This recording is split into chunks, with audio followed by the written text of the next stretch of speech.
Oi, oi, it's your boy, the Solomon Burke of being proven correct about body work. Jack Slack, it's the Jack Slack podcast, and we're coming at you following UFC 323. Left hook, right straight, left hook. Bangers almost all the way down. I was really pleased with this. It's so nice to be closing out the year on a really good card. It was an interesting one because there were no heavyweights on it. And I joked about that beforehand, saying, oh, this has got to be good because at least I don't have to watch any heavyweights. But there was always the chance that this went with like 12 decisions in 14 fights, and then everyone would be like, well, that's why you need the heavyweights there. You need someone to gas out immediately and just lay down. But I suppose we had Terence McKinney. But no, the little men showed out for the most part. No sense bearing the lead. I know what you're here for. You're here for Petr Yan versus Merab Dvalishvili. Now, I've been on record saying I don't enjoy Merab Dvalishvili's fights. I think you can do that and still be appropriately impressed by him. I thought it was insane that he was going into his fourth title defense of the year, which would have been a record, and I think is 3 a record already? But it's pretty darn unheard of. Because once you're a UFC champion, you have the most leverage you're ever going to get, unless you get a second title, and the moment that you lose, that goes away, and so does a lot of your money. So rightly, UFC champions don't take a lot of risks. They will fight when they're healthy, because you spend so much time on the way up, fighting under not ideal circumstances. Now you can say, no, actually, I'll fight when I'm ready. So to take that many title fights in 1 year, to take more than one is insane. Just crazy of Merab. Now, there is going to be an element of, did cutting weight 4 times, did peaking 4 times affect him negatively? I mean, we saw Reinier de Ridder in his fight against Brendan Allen. Now, not to take away from Brendan Allen decisively beating him, but Reinier de Ridder also looked awful in that fight. There is a degree to which you're not just fighting the opponent, you're also fighting your own body. And I imagine the more times you peak and cut weight and get everything ready for, hone yourself to a point in a year, the worse that's going to be. But with all that being said, Petr Yan put on a phenomenal performance. I thought he looked fantastic. I thought there was a huge difference between the two fights in that I watched the first one a few days ago. And Petr Yan is so good at coming out of clinches with elbows and knees, punishing people in clinches, threatening trips and like throwing high kicks on the way out. Go watch his fights with Uriah Faber, John Dodson. Lots of roughing people up on the way out of the clinch and on the way in, and he threatens his own takedowns and stuff. But in that first Merab fight, he gets into basically like a defensive cycle where he's just fighting off takedowns and getting up. And all those little things he does to punish people for trying to take him down disappeared, which allowed Merab to just keep going after him. This time around, super disciplined in, if Merab fails a takedown, I try and elbow him, I try and knee him, and I break away immediately. There was not just punishment, but also real urgency.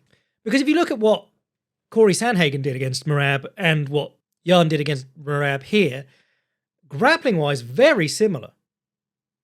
Both of them got taken down, got up pretty quickly. Both of them turned their backs, peeled the hands, got away. It's just that Corey got stuck doing it for longer and then didn't get any of his own offense going, or enough of his own offense going, whereas Yan was able to do it with the urgency that he could actually get some stuff in, get some shit in. The problem, I mean, the reason I don't like watching Merab fight, which I've said before, is that a lot of his fights, his method is to make sure a fight can't happen. It's to be doing so much offense but not damaging offense, that the opponent is constantly on the defense but never really taking damage either. And it's a general complaint. It's not just from Merab. Merab is like the peak of this, but everyone does it. Everyone, if they get a good position, they will hold it and throw bullshit strikes that don't do anything just to win out the round. Petr Yan in his fight against Figgy, there was one round where he got the back body lock and he just held it and kneed the butt for the whole round. A different meaning to Yan by murder. But it is kind of where the sport is right now, with guys getting clinches and top control and doing no striking, and it just does my head in. So really glad that Yan couldn't be stalled out in those positions of slight disadvantage. Because like a back body lock on the fence is a position of disadvantage, but it's not, you're not getting choked, you're not getting slammed. You could be, but if they're not doing that, that shouldn't be seen as an advantage. That's like scoring it on the threat of something that might happen. But again, if someone's behind you in a body lock, you can't really do anything offensive, so they have to score that time to someone. But anyway, no more of that today, because Petr Yan killed the beast. Let's start at the beginning. Round 1, comes out, gets his jab working pretty quickly. They were talking about his right hand being hurt in the first fight, and then he dinged Merab with an awesome right hand after breaking from his first couple of takedown attempts. Must have been more, actually, because the first fight he attempted 40 takedowns, so he must have attempted a few by the time that Yan hit him with the right hand here. But the jab was the story of the fight for the most part. Beautiful work with the jab, beautiful work with the dipping jab, which is where you take your head off to the side underneath the opponent's jab and jab them at the same time, sometimes called splitting their jab. It's the bane of people who can fight a little bit because they know to jab and they start every attack with their jab. So if you dipping jab at the same time, their jab sails over your shoulder and they get their nose crushed.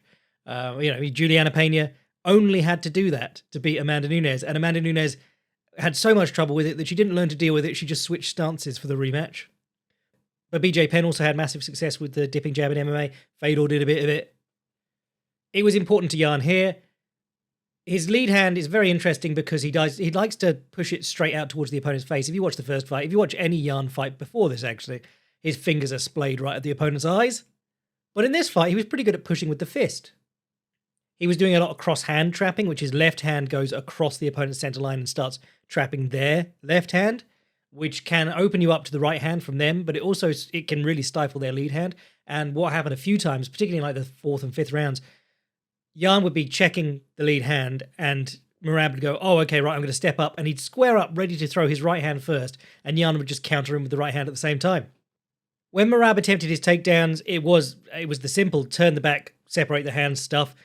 There were so many cool, weird little things in this fight from Petr Yan. Some of them I was going like, does that make a difference? I don't know. He was trying to separate the hands with his, when he's facing the cage, Merab's behind him, hands locked around the waist.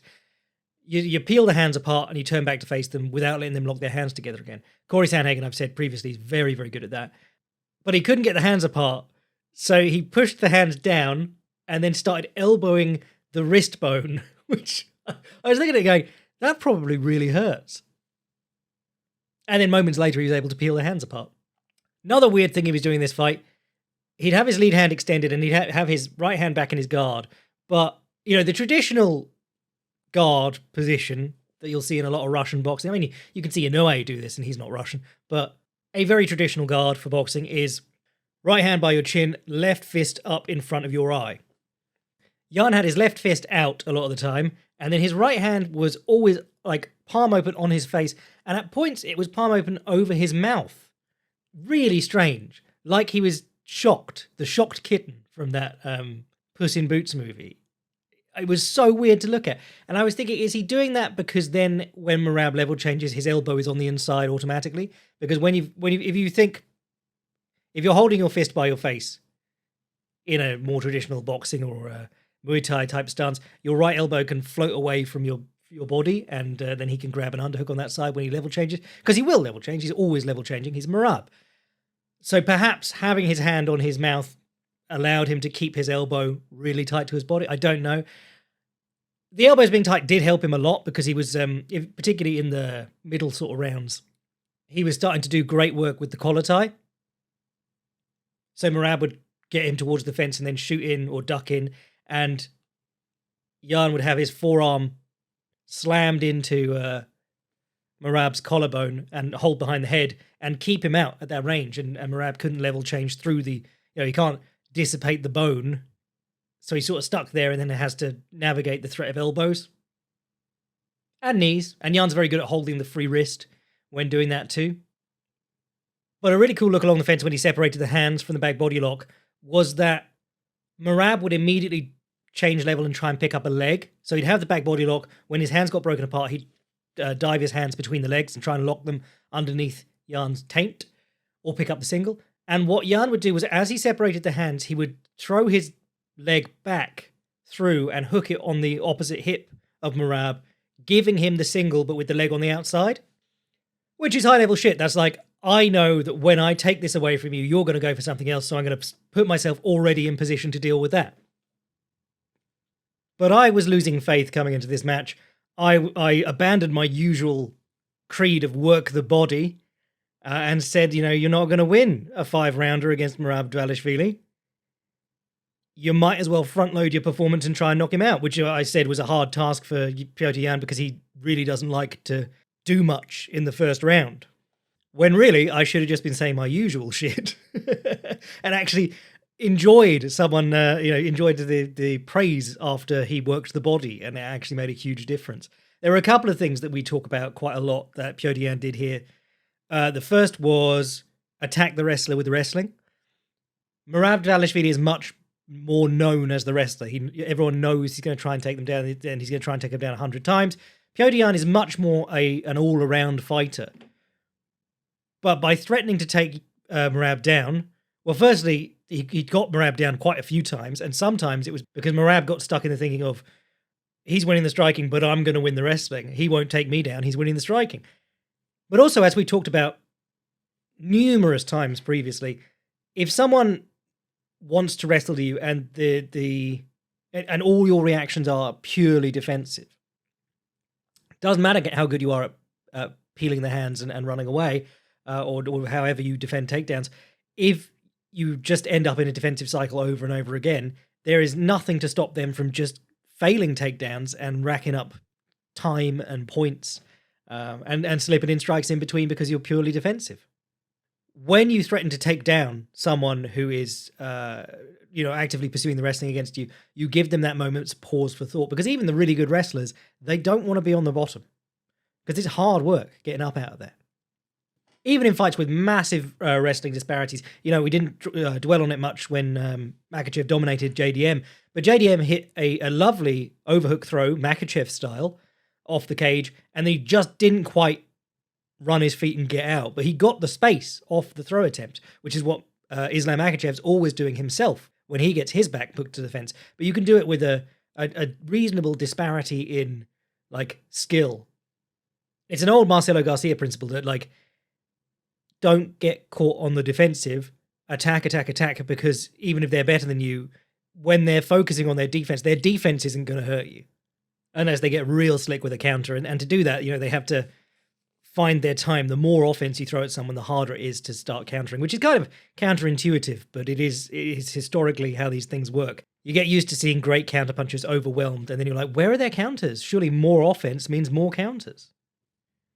So attacking the wrestler with wrestling was really nice to see, and to be fair to Merab, his get-ups were... I think Yan got him down a couple of times in the first fight. He got him down with a cut kick at one point, which I remember was very cool, but Merab immediately turns away and goes to his hands and knees and builds up. There is no guard play at this level, and that's what you saw Yan do here. I mean, you saw it against Song Yadong. He gives up the single, the guy will run the pipe, and he'll immediately, his butt will hit the mat, and then he'll turn away and run up on all fours to his feet. But the bodywork is the other one I want to talk about, because it really played a huge role in this fight. If you were looking at this and going, this is quite close, I think two things really swung it for Yan. The visible damage on Merab's face, which is unfortunate because a lot of that is luck how it plays out. Because Merab himself landed some lovely collar tie elbows, 3 or 4 in a row at one point from the clinch, and he did nothing. It's almost completely fluke what causes cuts and what doesn't, which you can see from the great elbow fighters. Go watch a Yotin fight, see how many times he has to hit the guy before he gets cut, and then sometimes he'll catch a guy glancing in the first minute, and the guy will just be bleeding like a stuck pig, and Yotin hasn't even landed anything good. But the bodywork, I feel like this performance might also give people the wrong idea of bodywork as well. The problem with getting people to commit to bodywork is that they want to maximize what their strikes do. If you're against a wrestler and you're worried about them taking you down, every strike has to be, as someone said to me on Twitter, a fat overhand thrown from the knees. Because you're like, I got to sell out. I don't get many chances. And what draws fighters to attempting body shots is seeing body shot knockdowns and knockouts. And those are not the main benefit of committing to bodywork. The main benefit of committing to bodywork is that the guy's not going to fold in half and scream or just collapse to the mat. He's going to get tired over the rounds, which will make him easier to hit, which will make him slower, which will make him easier to defend his takedowns. But what happens is fighters see this performance and things like this, and then they go and try some bodywork, and the guy doesn't fold in half, and they go, right, back to my fat overhands. So where there should be a watershed on punching the body or just hitting the body generally in MMA, it won't be. Well, we talked about body punching before for anti-wrestling even. I used the Jack Della Maddalena. Well, I used Jack Della Maddalena as the hook in a video that was actually about Paul Hughes. Go watch Paul Hughes against Usman. Both fights, when he's hitting the body, Usman can't take him down. It's when he throws the big left hook afterwards that Usman ducks underneath it. If you punch someone in the body, normally you have to change levels to do it. Also, your elbows stay lower. If they change levels, they normally change onto an underhook or onto your shoulder or even onto your head if you're low enough. And I had the usual dorks on Twitter say, it only worked because he was Petr Yan. Most people, and he's like, well, if I'd seen people trying this and failing, I'd have more faith in that as an answer. But I can show you a few examples of people using bodywork in MMA against guys who are who want to change levels onto reactive doubles and things, and it working. I can show you a lot of examples of people throwing headshots and it failing and the other guy running through them. I can't show you many examples of guys throwing body shots and like getting taken down as a result. Not impossible, obviously. If you're throwing your body shot and you get your arm stuck to your body and they just wrap their arms around you and run through, that could be a disaster. But generally, when people throw to the body, it is trickier to take them down. In the course of them throwing the, like, reactive doubles are less on the table. And then the effects of the body shots are stuff that carries on through the fight. So there was a beautiful uppercut left hook to the body, the old Nicky Holskin special. He's the king with that. And also my boy Ajit Kabayel, who's a German heavyweight. I think he's number 3 or 4 in the world now. Should be fighting someone for a title soon. But he is a pretty small heavyweight. And what he does is he just stops them on bodywork. It's incredible. And his main moves are the body jab, which really upsets heavyweights. They hate that. And then the uppercut left hook to the body. Oh, gorgeous. Because the uppercut stands them up. Their guard's up. They're up straight. And the left hook just sneaks through because they're so upright. Do yourself a favor, and while the rest of the podcast is playing, just pull up some Kabayel highlights. Kabayel. I would love to see this lad against Usyk. Not because I think he beats Usyk, but I think that's a problem that Usyk hasn't had to really face. He's been fighting big, tall heavyweights, not guys who work the body relentlessly for rounds and rounds. And then the left kick to the body, Petr Yan special. If he goes southpaw, his opponent, they got to have alarm bells. It's like that is where he throws his left kick from every single time. This has been from his first UFC fight. When he goes southpaw, he's throwing the left body kick. And what I really liked in this one was when he got Merab towards the fence, he'd throw the left kick to the body and he'd step it down in front of Merab so that he could come in boxing orthodox, which is kind of basically his whole... fighters don't have the same options off both legs. They're not good at the same things off both stances, even switch hitters. So those are the thing that Yan is good at off his southpaw stance, leading into the stuff that he's good at off his orthodox stance. The bodywork in this one also just had such dramatic effects. Merab's a weird dude. I wouldn't be surprised if he believed that screaming helped him get through body shots. Kind of like when he was in that choke and he was just bicycling his legs, thinking that made blood go to his head or whatever. Or I suppose just to stop the referee from stopping it. Because like if you've been hit in the body and winded, even liver shots, because Joe Rogan was like, well, it's the liver. And it's like, no, that still doesn't make you scream. You occasionally hear people go like, oh. But every time Merab got hit clean, he'd just scream like he was about to run at the guy and sort of fold in half at the same time. Very strange. Anytime I've been hit with a good body shot or winded just generally, the last thing I wanted to do is expel more air. I just want to lay down and breathe. I saw someone say on Reddit, EPO doesn't shield your liver, which made me chuckle. But a marvellous fight. A marvellous performance from Petr Yan. Some of his key looks, some of the stuff you usually see from him wasn't there, but some of the stuff, there was some new stuff in there. But a lot of the stuff that worked for him were just sort of minor adjustments and just keeping moving. I think in the first fight, hurt right hand or not, I think he got very discouraged because the last round, maybe last 2 rounds even, there's just no intent to punish Merab for anything.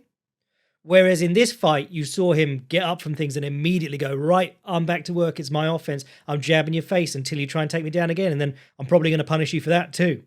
Which could be a mindset thing. But I mean, of course, that is extremely tiring against Merab, who's just going to keep running at the wall. And it was very interesting in the 4th and 5th round. Jan is walking at him slowly, throwing himself out of position when he punches. He looked really gassed, but he was keeping the pace up. And he was saying, like, I'm not going to just give up these last 2 rounds, because the moment I stop working, Merab Dvalishvili is going to, pick up a load of points just being there, outlasting him. So marvelous fight. I mean, there was other stuff, like Merab attempting a pretty good guillotine, which he's shown a couple of times before, but to threaten it pretty seriously against Jan a couple of times in this one was pretty cool. Actually, nothing really summed up Merab like the sequence where he picked up Jan, carried him to the center of the cage, and then he looked like, when I put him down, he's going to get up. You could see him thinking, right, I've got to get ready for the scramble. Because a lot of people, like, I think he did it to O'Malley, like, when he gets to that point, they're going to sort of already be giving up. But it also sums up Merab quite well in that a lot of his offense is visuals. If you remember when he got Henry Cejudo in a front headlock, and he had like the loosest anaconda grip ever, and he starts like headbanging and sticking his tongue out, and Joe Rogan's going, oh, he's killing him here. Oh, he's going to squeeze his head off. It's like he wasn't doing anything. Henry Cejudo was not in trouble. He was just in a front headlock. So I guess it's time to talk about Joshua Van versus Alexandre Pantoja. Man, what a letdown. Really sad. Even more sad because it's a 26-second arm break, and the 25 seconds up to it were fire. This wasn't 25 seconds of nothing happening and then some guy breaking his arm on a takedown. I looked at the stats on this one, and Pantoja had already thrown 11 strikes and landed 6, because he's just, from the get-go, he comes out brawling. Throwing both hands, throwing the low kick. He threw 2 low kicks in the space of 20 seconds. Grabbed the head a couple of times and threatened to knee. Joshua Van landed a good counter left hook. It was all just getting going, and then I think Pantoja threw a kick and got caught, and Van sort of ran him down, and Pantoja put his hand on the mat, and his elbow went crunch. And he turned over in his guard, and he looked at Van, and he was holding his arm, and then he just went, no, I can't fight now. And they called it off. And Pantoja, all class, said it's Joshua Van's day, I'll be back. Didn't say that this isn't a legitimate win for Joshua Van. I mean, this is going to be a big argument, but the nature of fighting is that your job is to stay in the fight and alive and try and finish the opponent. And if they get finished from falling badly, that's on them. I think it was Rustam Habilov said, I just throw him, how he falls is his business, which is a pretty fire line for an incredibly boring fighter. But then, his first fight in the UFC, he finished the dude with like 5 suplexes on his head. And then the rest of his career was boring as hell. And then Makayev, he became Makayev's coach, and Makayev said, Rustam Habilov is my idol. And it's like, yeah, well, I can see that. But yeah, this happened. This is almost a mirror image of what happened to Mauricio Shogun Rua back in the day. He had a fight with Mark Coleman, which is weird to begin with because Mark Coleman was a heavyweight and Shogun was a light heavyweight, or they called it middleweight in Pride. And in the first seconds, Coleman shoots real low. Shogun gets his feet pulled together, and he falls in a way where it's like, his legs are slipping free and he's jumping back up afterwards. But he falls and his elbow just goes crunch, and that's the end of the fight. And there was a brawl afterwards because Shootbox were like, that's not a real win, and Hammerhouse were like, yeah, it is. And then they rematched years later in the UFC, and Shogun beat the piss out of him while looking terrible himself. But it was for a long time very controversial. But the point is to hurt people, and if they get hurt while you're trying to take them down, that's fine. I know that the judo subreddit is going to be kicking off about no straight arms on the mat, though. These big puffy mats, that's why there's no break falls in wrestling. Didn't have to learn on fucking tatami mats. So I hope that we get the rematch. I mean, in the old world, Alexandre Pantoja has done enough that he should get an immediate rematch, because he was on like a 9-fight winning streak. He'd beaten everyone in the division. He was beginning to lap the division. He was on his 5th title defense. That in the old days would have got you an immediate rematch, particularly under these circumstances. But the UFC don't seem to go in for that anymore. However, they do go in for like the weirdest rematches ever. They are already trying to lay the groundwork for Petr Yan versus O'Malley 2, which is like, why are we giving Sean O'Malley another title shot right now? He already got another undeserved title shot at Merab. But then for this would be, they gave Sean O'Malley a freebie against Chito Vera because there was a built-in storyline, even though Chito Vera didn't deserve it. They gave Merab a freebie against Sean O'Malley because there was a built-in storyline, even though O'Malley didn't deserve it. So now Yan is in both Merab and O'Malley's position where he could have his O'Malley-Chito fight, but it would be against O'Malley. So I don't know why the division with all the best fighters has this bullshit title fight rule, but apparently they do. So yeah, Pantoja, I would love to see him get the rematch. But Joshua Van, the thing about having a new champion is that it immediately opens up a load of doors where Pantoja had been slamming them shut. Like I said, Pantoja has 5 wins over Brandon's and 2 wins over Kai's. He's got multiple wins over multiple guys in the top 15. Joshua Van was here because he was something new. We did have Kyoji come in at the same time, so that's quite exciting. And luckily now, Taira has just beaten Brandon Moreno, so we got some new faces coming up. But having Van defend the title first makes some more interesting stuff happen. Giving Pantoja a rematch doesn't really do anything. And also you got these guys like Taira, who I'm about to talk about, sitting still. Taira versus Brandon Moreno. For a fight that went 2 rounds, or almost 2 rounds, not an awful lot happened, I would say.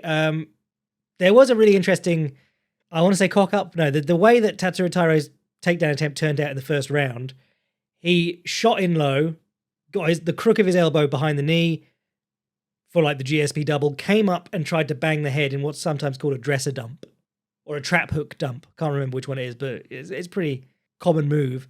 And Moreno went under that, punched the arm over his head and tried to go out the back, and ended up coming up into mount. And it was almost identical to how Ian Gary came up on Shavkat's back. Shavkat attacked the legs, came up, tried to club the head, and Gary just popped the elbow over and jumped on his back. So it was like that, but a bit more wild and springy, and he ended up in the top of mount. Grabbed a triangle. An interesting variation of triangle, which I think Neil Melanson calls the Sankaku. I don't know what Danaher calls it, but I've seen Gordon Ryan teach it, where you lock the triangle really high up behind their head. Your knee goes basically on the back of their head, and you crumple it all in. And Taira was staying alive there, and Moreno had to give it up in the end, but he had to change the configuration. But the whole round was spent in this triangle choke, having attempted a bad takedown and getting reversed. So Taira came out for round 2, did achieve the takedown, and once again, the inside body triangle. If you've not seen it, I did a film room on this called Scottish Twister or Japanese Twister or something like that on the YouTube channel. It is all about the inside body triangle, which is huge in Japan for some reason. Shinya Aoki was big with it originally. It's a great position to come up on top and start striking from, which is, Aoki did it, but Aoki had dog shit ground and pound, so he didn't really do it much. But it sets up this really interesting twister variation, which Stevie Ray caught on a couple of people, including Anthony Pettis. So Anthony Pettis was really good at when guys got on his back, he'd turn back into them and end up on top. Did it to Charles Oliveira like 5 times. But when you lock the body triangle, which is your legs triangled around them, and you do it slightly side on so that your free leg is inside their legs. When they turn into you, you can put on this really nasty twister. There's loads of techniques attached to it that I put in the film room, but one of the great things about this inside body triangle is that you can get up to your elbow and use it to turn them onto the bottom. So you come up in this like mounted body triangle where you can strike for free. So this goes down as TKO from back mount, but he was basically on top of him, on the side of him, but locked in place. So Taira probably moving up the rankings, probably in the region of a title shot. We got, we have booked Royval versus Cup this weekend, but Cup will probably pull out of that somehow. But the winner of that could also be in line for a title shot, so things are getting interesting again in the top end of that division. Last small man fight on the main card was Peyton Talbot versus Henry Cejudo. I mean, it looked like a 38-year-old flyweight versus a young, hot bantamweight who towered over him. lit him up with strikes. Cejudo was trying to get inside and get clinches. And if you saw the clinches, man, Henry Cejudo would have the underhook. Talbot would post his head. He'd put a hand in the bicep on the other side. He'd put his frame across with his whizzer, hand on the opposite hip, and he'd push back. And Henry Cejudo would be holding this underhook that was actually just like his straight arm with his palm up. He had no control over Talbot's weight at that point. Yeah, just horrible having to wrestle someone that much taller. And Talbot even hit Cejudo's famous inside trip. I was talking about that the other week. Who was I talking about? I was saying only person I was talking about and Henry Cejudo really used that move in MMA. But Talbot did it to Cejudo, which is crazy. And he geeked out as he was landing. Lots of body shots, having a field day picking away at him. Obviously been working really hard on his wrestling. I do think with the Hanny Barcelos stuff, it was quite easy to forget that Hanny Barcelos was a good wrestler because he'd been doing so much work with his striking over the years in the UFC. It was that was the really pleasant surprise coming into the UFC. He developed really nice counter striking and just a really slick boxing game. And it would have been easy to forget that he came into MMA as a wrestler. Whereas when you're looking at Henry Cejudo, he's a wrestler. That's what he's going to go to the moment he starts getting hurt. But then Talbot looked good against Felipe Lima as well, who just wanted to take him down and try and submit him. I think he's done some good work on his wrestling. Obviously, he's taken it seriously. Excited to see more of him. It's a bit like this fight was kind of... Henry Cejudo's just sort of been here for the last few. Ever since he retired, basically, it's not really been like what Henry Cejudo was. And I'll always say, like, this guy is one of the biggest what-ifs in MMA because he was on top of the world and they weren't paying him. And he said, I want more money, and I won 2 belts. I did the double champion thing. This is the most a fighter can possibly do, double belts and finishing people. The most a fighter can possibly do to help their brand and earn more. And the UFC said, you're not pulling views or whatever, we're not going to pay you more. It's kind of like the Francis Ngannou stuff. Like, if you can't promote the absolute champion of the world, the heavyweight champion of the world in fighting, literally the baddest man on the planet, he's knocking everyone out in the first round. If you can't promote that, what are you doing? I don't understand how they can be like, well, you don't get more money because you're not drawing views. It's like, bro, it's your job to get the views. I'm the product. You're the promoter. So one of the great what-ifs, beat one of the best ever in a controversial match that then that guy didn't rematch him, ran off to one to fight nobodies with his own coach as the vice president and head of rules and regs. Fought the champion from the division above, knocked him out, went up, won the belt in the division above. Like, he couldn't do more. And then came back and just wasn't the same because he took 3 years off. So thanks, Henry Cejudo. It was good, and then it wasn't. But when it was good, it was good. And then Jan Blachowicz versus Bogdan Guskov. It was all right. Guskov dropped him. Blachowicz chinned him a little bit too. It was the usual herky-jerky Jan Blachowicz stuff. I saw on the Reddit, the BJJ subreddit, people were like, how did Guskov survive this heel hook? And like the picture they put in, Guskov's leg is straight. His knee is free. Like, there's just no pressure on his knee at all.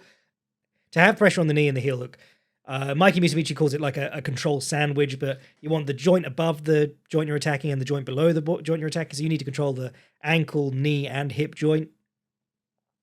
The lower your legs get down their leg, the more free their knee is. The more, like, even if you whack it on as hard as you can, there is ability for their hips and stuff to move and create give in their leg. But it did stop Guskov punching him for a bit, which is the main use of heel hooks in MMA and leg attacks in MMA. As I always say, Pantoja and Oliveira, 70 fights between them, 1 leg lock finish between them, but they use them all the time to get people off them. If you can get the guy's weight off his leg and turn his knee away, or threaten to turn his knee away, he can't then punch you in the face with all his might. But if you just have your legs wrapped around his leg and his knee's not pointing away, or his weight's not being pushed onto his other leg, he can punch you in the head. Like, who was it? Was it Chad Dawson versus Leo Santos? That's a great example of a guy getting knocked out while holding the leg. Oh, speaking of Grant Dawson, got knocked out by Manuel Torres. It was fine. It was a nice 1-2, and then he weaved out into the opposite stance and came back with a right hand from orthodox. So he was southpaw, he came out the side door and he came back in orthodox with the right hand. Lovely, chinned him. Terence McKinney versus Chris Duncan was a Terence McKinney fight. I say this as someone who enjoys watching Terence McKinney fights. He is like successful Bob Sapp. Or maybe successful James Thompson. He's worked out that you want a bonus. You want the extra 50 grand. And you want to be well known for being exciting. So you go out and you try and chin him in the first minute. And I pulled up his record before in the previews. Never won a fight in the UFC if it's gone over 2 minutes. If it goes over 2 minutes, he dies. If he goes over 2 minutes, he might just say, like Bob Sapp used to, it's not worth it. He might just have a terrible gas tank. But you'll know MMA point shaving has happened when Terence McKinney makes it to the second round. But man, he came out and he blasted Duncan right off the bat. Duncan was in survival mode. And basically, it was like he got to 2 minutes. He did turn it around and he put Terence McKinney down on his on all fours. But the instant this fight hit like 2 minutes, Terence McKinney was like, oh no, and just got anaconda'd immediately. Very funny fighter. But Chris Duncan, he's doing great things. I said this fight was a bit of a step back for him because he was on a 3-fight winning streak. He'd finished 2 of them, including Cage Warriors champion Vicenic, and he'd had that great back and forth war where he did sort of take it over against Rebecca, where he just split his face open. But he's really surprising because he hasn't. He's another one of those examples of a guy not coming through like their own regional system.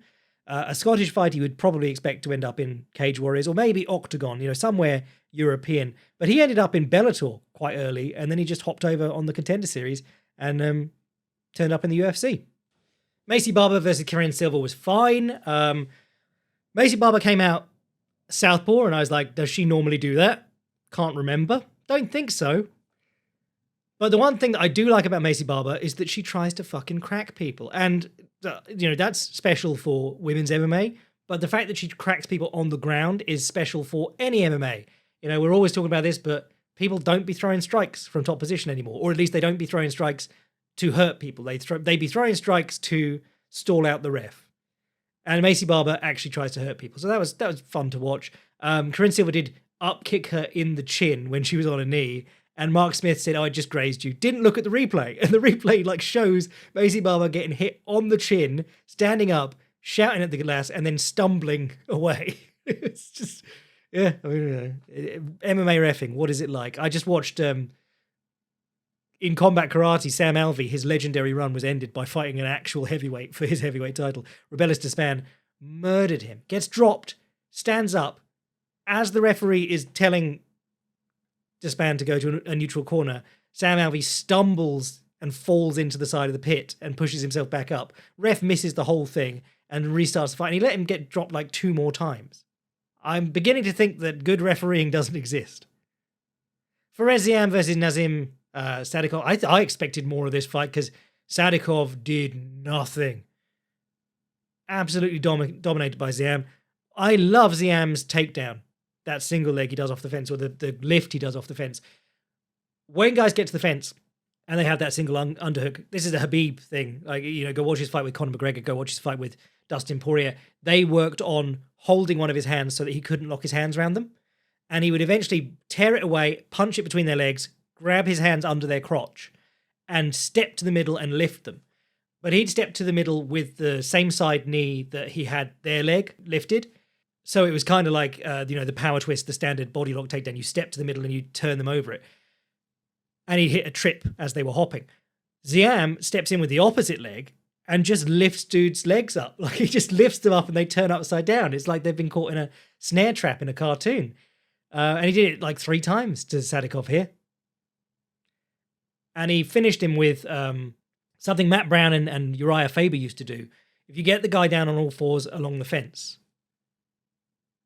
as most people build up along the fence in that way, you put your hand on the back of their head, you hop up and give up the position so that you can elbow them behind the ear as hard as you can.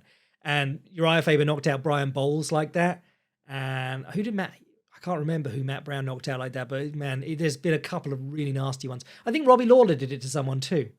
But Ziam did it here, and it's just a horrible way to get hit.